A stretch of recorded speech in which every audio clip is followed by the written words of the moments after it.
Chapter 43. I literally do not understand what's happening, said Will, and he knelt in front of Nico. What are those? She can't be serious about the whole children thing, can she? Nico swayed. This can't be real. But it was.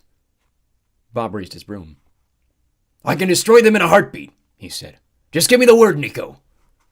But the son of Hades rose quickly, his hands up. No, he cried. You can't! Why not? Said Will, his eyebrows stitched together in confusion. Nico, we have to leave. You know what they are, don't you? Said Nyx softly, and she cast her gaze down upon the baby demons at her feet. Nico looked up at her face. A fragment of memory struck him then. He had no context, no details, just a gut feeling that he'd seen this before. Maria D'Angelo staring at him like this when he was much, much younger. Cacodemons, he said. Cactus what? Said Will. I told you about them, said Nico. That's what Nyx creates, cacodemons. Oh, right, he said. Her children, personifications of negative emotions and feelings. Nico glanced over at Nyx's other children. Hypnos, who could put anyone to sleep in an instant. Epiales, who had filled both Nico's and Will's minds with the most horrible of nightmares.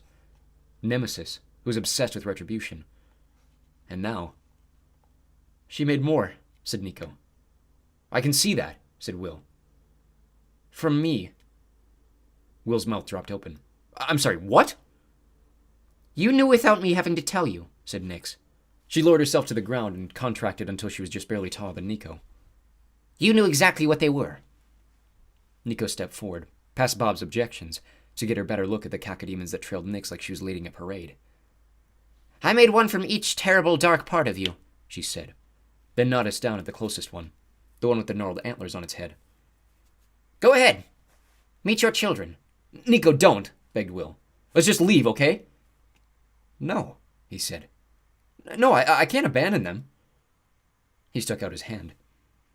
The horned cacodemon skittered forward, its pupilless eyes glowing.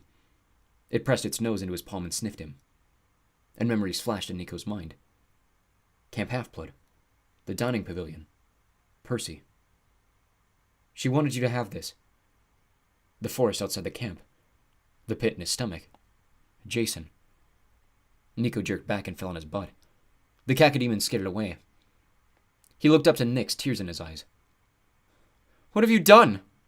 I sent you visions, she said. As soon as I realized it was you Bob was trying to reach, I knew I had a chance to communicate with you as well, and encourage you to accept your true nature.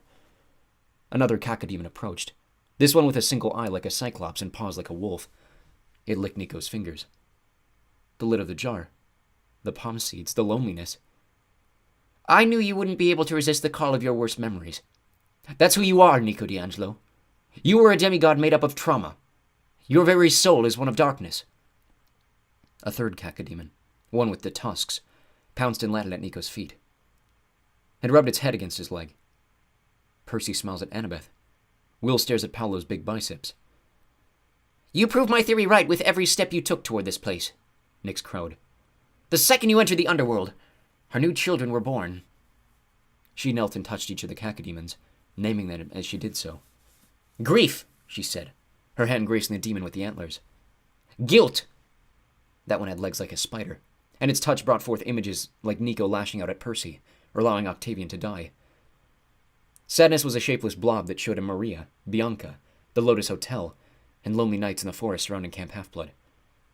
Jealousy was the one with tusks, who reminded Nico of how often he coveted the lives of others. Isolation. A cacodemon with one glowing eye sent Nico right back to the jar. Shame. A cat-like cacodemon with needle-sharp teeth and claws scratched at his leg, and he thought of Cupid. Cupid and Jason. There were many others, but Nico couldn't handle anymore. A rage built in him. Or was it shame? Shame because every single trauma had been trotted out before him, quite literally for all to see. Guilt because maybe, just maybe, Nyx was right? Or maybe his rage came from the fact that she had it all wrong. Nico pressed his hands against the cliffside, and against the ground rumbled. He heard rocks fall behind him and splash into the clotting rivers below. Accept it, ordered Nyx. Accept that you prefer the darkness. You prefer suffering. You know it's true. Your own children prove it. Stop denying your nature. No, Nico said simply, and without emotion. He rose. The earth trembled. A bony hand thrust out of a crack in the stone. You have no idea who I am, he said. And then he drew his sword and charged at Nyx.